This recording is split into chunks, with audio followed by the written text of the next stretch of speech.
정직한 영혼이 기습을 당하거나 죄의 포로가 되었다 하더라도 다음 8가지 사항에 부합한다면 죄의 하수인이 되거나 죄에 완전히 복종한 것이 아닙니다.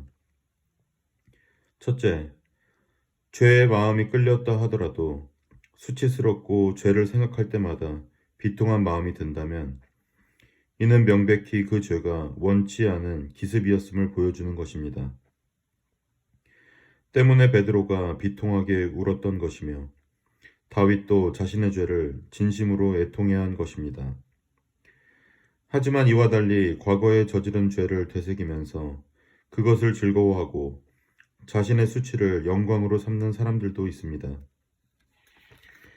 어떤 사람들은 죄를 짓고 나서도 어리석고 지각이 없으며 죄로 인해 슬퍼하는 것조차 아침 이슬에 불과합니다. 그러나 하나님의 사람들은 전혀 다릅니다.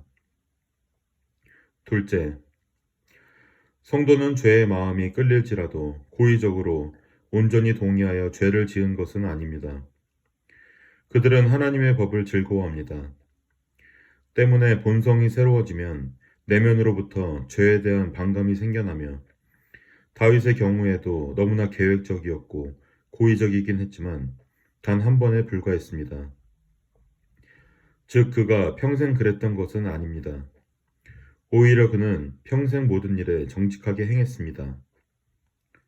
셋째, 정직한 영혼도 죄에 빠질 수 있지만 그러한 상황에서는 마치 뼈가 탈골된 것처럼 쉬지 못하고 동요합니다. 그리고 이는 그가 죄의 하수인이 아니라는 사실을 보여줍니다. 이와 반대로 한 사람이 종교의 외적인 의무를 이행할 때 쉬지 못하고 동요한다면 그의 마음은 실상 그 의무를 이행하고 있는 것이 아닙니다. 그런 사람은 다시 자신의 세상으로 돌아가기까지 안식하지 못하며 그런 사람을 그리스도의 종으로 생각할 수는 없는 일입니다. 그러므로 은혜를 입은 사람이 죄에 참여하는 비율은 육에 속한 사람이 종교에 참여하는 비율에 한참 못 미칩니다. 넷째, 진실한 그리스도인은 죄에 빠져 악을 저지른다 하더라도 하나님을 믿지 않는 사람들처럼 악에서 악으로 나아가지 않습니다. 오히려 죄에 빠진 것을 경계로 삼아 다른 죄를 저지르지 않습니다. 그러나 죄의 종들은 그렇지 않습니다. 한 가지 죄에 빠지면 다른 죄를 지을 생각을 더 많이 합니다. 다섯째, 진실한 그리스도인도 죄의 마음이 끌릴 수 있지만 기꺼이 온 마음을 다하여 죄에서 벗어나려 할 것입니다.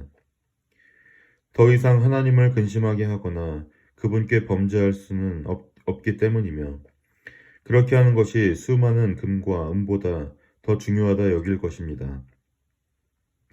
이는 죄가 그를 다스리고 있지 않다는 사실을 보여줍니다. 즉, 죄의 다스림을 받는 사람은 자신의 정욕을 도저히 제어할 수가 없습니다. 여섯째, 그들은 결코 죄의 유혹에 순순히 넘어가지 않으며 하나님께서 죄 짓는 것을 막으시려고 섭리로 조치를 취하실 때 훨씬 기뻐하며 따릅니다. 다윗은 아비가일에게 이렇게 말했습니다. 여호와를 찬송할지로다.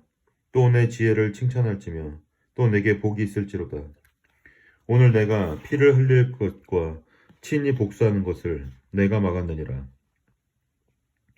일곱째, 죄로부터 자신을 지켜달라고 진심으로 은혜의 도우심을 간구한다면 마음이 끌려 죄를 저지르고자 했을지라도 그들이 아직 죄의 종이 아니라는 사실을 보여줍니다. 시편 기자는 다음과 같이 말했습니다. 또 주의 종에게 고의로 죄를 짓지 말게 하사 그 죄가 나를 주장하지 못하게 하소서.